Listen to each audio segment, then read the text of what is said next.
Hello friends, తోటలోకి రాక చాలా రోజులవుతుంది. ఇక్కడ చూడండి, కొత్తిమీర అలాగే మెంతి ఇక్కడైతే నాటేసింది విత్తనాలు. చూసారు కదా, చిన్న చిన్న మొలకలు కనిపిస్తున్నాయి కదా. తర్వాత ఉల్లి ఆకులు కూడా కనిపిస్తున్నాయి ఇక్కడ.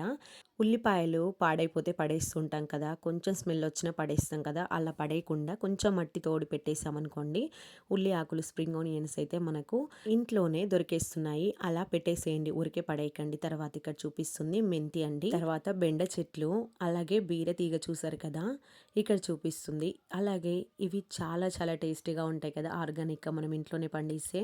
తర్వాత ఇక్కడైతే కాకరకాయ అక్కడక్కడ చారుకు పనిచేస్తాయి, కాకపోతే ఇక్కడ కొంచెం పండింది ఉంది. ఇది విత్తనానికి కూడా పనిచేస్తుంది, అందుకోసం అలాగే ఉంచేసింది అత్తమ్మ.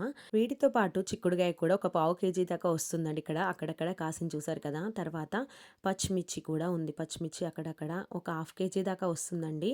తర్వాత బీరకాయలు కూడా కాసే దగ్గర నుండి చూపిస్తాను, చాలా టేస్టీగా ఉంటాయి కదా లేతగా ఉంటే.